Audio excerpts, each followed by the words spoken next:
What's up, guys? Welcome back to the 10th inning. Today I am shipping some cards off here, and while I'm shipping them, I'm going to read some of the questions you left me on my last video. And if you want to leave me more questions about my shipping process or my selling process for eBay, please feel free to do that in the comments. I'll respond to you, and then you might make it on to the next video. So I'm going to tear a little tape here, and then we will begin. I think today I've got about somewhere between 15 and 20 orders. I've got one nice little bulk order, and I just sent out an email to all my followers and anybody that's purchased from me in the last 60 to 90 days, and gave them a buy 5 get 4 free coupon, which is always a good idea. I've also got a buy 2 get 1 free for people who don't need as many. So the more multi-card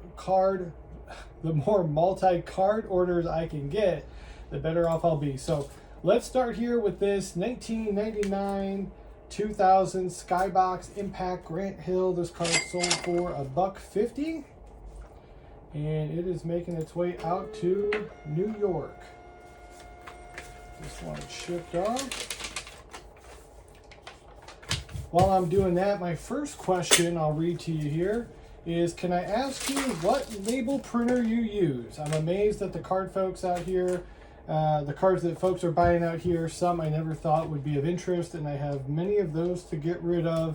So might just dip my toes in this market. Thanks for the info. That's from Robbie6603. So appreciate you for the question, Robbie. And I use a Dymo label writer 4XL. So that is what I use. I'm probably going to be upgrading mine pretty soon. This thing's pretty old. And sometimes when it gets toward the end of the roll, unfortunately, it'll just start printing 5 or 6 labels at a time. And I'm kind of like take it off and reposition it. And I think I'm just kind of at the end of life on mine. So hope that answers your question. Next card up is this 24-25 Prism Emergent Bronny James rookie card. I got $1.99 for this one.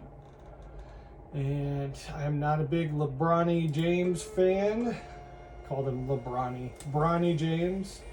And I just think he probably doesn't belong in the league, unfortunately for him.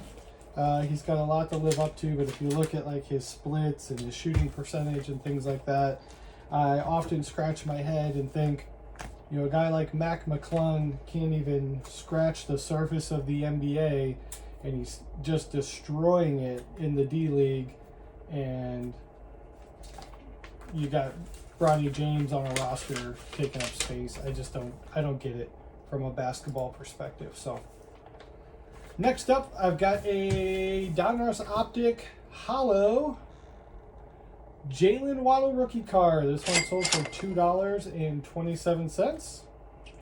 On its way out to the state of New York.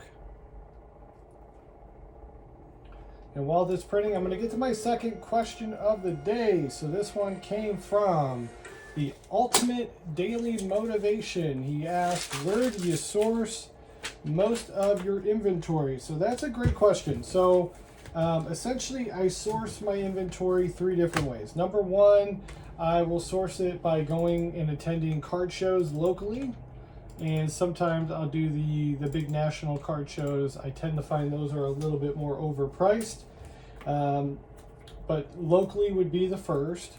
Real quick, 2014-2015 purple and white Prism Gordon Hayward sold for $1.50. That's my next card up. The second place I get it would just be local card shops. Oftentimes mine has a quarter box, so I can go in there and buy a bunch of Hall of Fame baseball players or basketball players and cards that I think I can flip and sell on my eBay store for maybe $1.99 or $2.49. And I'll try and get some of those cards for the store. And then honestly, the rest of them just come from my collection growing up. I had a ton of cards growing up. I kept a lot of them in really good shape.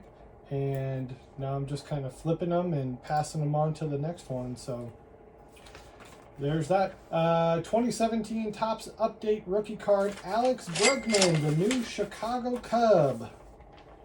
Sold for $147. Probably a happy Cubs fan. This one is on its way out to the state of Ohio. All right, next up is going to be a 25 Topps Stars of MLB, Paul Skeens. Kind of like a hollow foil card here. This one got $2.23. And that is also on its way out to Ohio, but a different city. All right. Next up, we've got 1991 Upper Deck Frank Thomas. This one sold for $1.51, and it is on its way to the state of Georgia.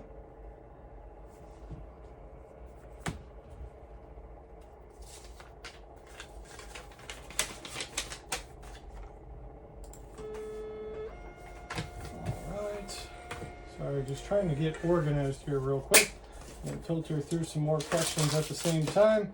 There we go. So, next question I got was from my very first video. Do you include the price of your supplies in your starting price? So, that is a very good question.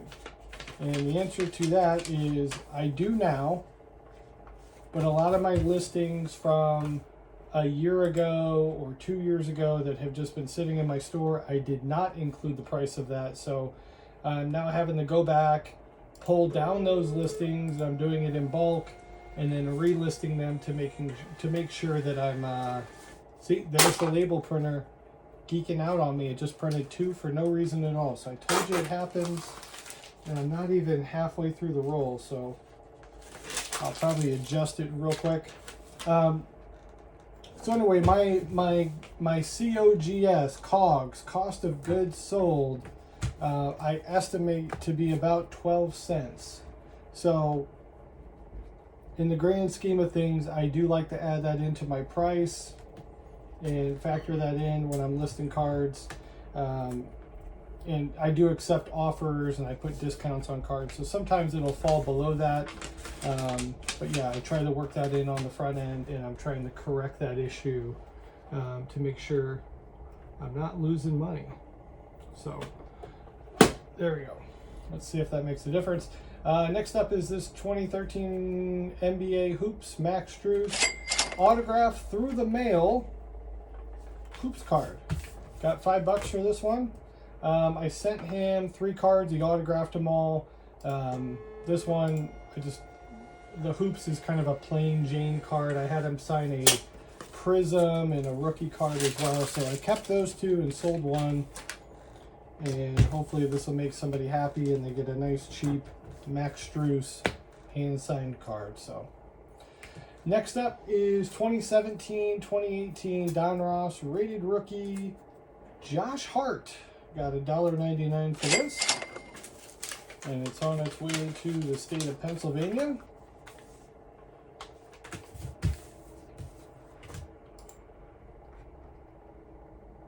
And I've got more questions to go through. So somebody just wrote, it wasn't even a question, but I'll just read it from Symbiotic King. He said, I do the same thing sometimes. This is an easy way to get rid of cheap cards. So yeah, I guess selling on eBay is a good way to get rid of some cheap cards. It's a good way to get rid of some sets if you're not into set collecting, and maybe you buy a box just for the joy of opening it up and you want to sell the cards that you don't want to keep. This is a good way to get rid of them. I think it's also a good way to get rid of expensive cards too. There's multiple ways to do that. You can sell in person, you can sell to breakers, you can sell to local card shops, you can put them up for auction on Golden and sites like that. So there's a lot of ways to get rid of those. I'm packing up right now, guys, a 9-card order for 1993 Topps Stadium Club. And I've got these really cool patent pending eBay 3-pocket shipping envelopes. You can get these in the eBay store. I use my $25 coupon that I get from eBay for my store, which you get quarterly. And if you're not using that, get on it, because they give you free money to use towards supplies. And this is a 9-card order. I think the total is a little bit over $5. And then I'm doing the $1 shipping, so I bumped it up to 2 ounces, and which is plenty. And I've had no issues with these at all. No getting sent back to me because it's too thick. And as you just watched me now, I can't put these in the hard plastics. They do have to go in penny sleeves. That's the only catch with those. But that's another good way to do it. Now here is a 2002 Topps Chrome Chris Webber, sold for $1.41. This is a perfect example of a card that's been up there for a long time that I didn't have a chance to correct and make my cost part of it. So would have liked to get $1.59. That would have covered my cost and left me a little room to make a few pennies. But in this case, it's just one less card in my inventory, and I'll probably just about break even on that. Next question comes from eBayer for Life 980. What a waste of time. Everybody's got critics, huh? It seems like a lot of you came to my defense really quick. I didn't even really have to say anything. People kind of jumped down his throat in the comments section, which is kind of funny. But no, I don't think this is a waste of time. I really enjoy this. It's a nice little side hustle for me. After all my fees and everything, after a month, and maybe I'll do a video on this and really break it down for you guys. But I would say I'm averaging between about $700 to $1,000 a month in profit. I mean, you guys can see how long these videos are. Sometimes they're 15-20 minutes long. That's what it takes me to ship out all these cards. So if you're going to tell me I can make $1,000 and I only have to spend 15-20 minutes a day shipping cards, that's not bad. As far as the sorting and listing things go, I would be sorting and listing cards anyway. I would be going to card shows anyway, so I don't really think of that as work. That's what I like to do with my free time, and that's how I feel about it.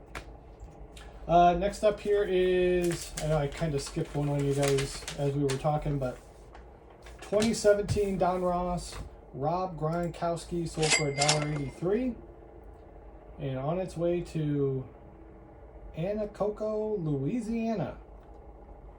Never heard of Anacoco, Louisiana, but I hope they like their cards.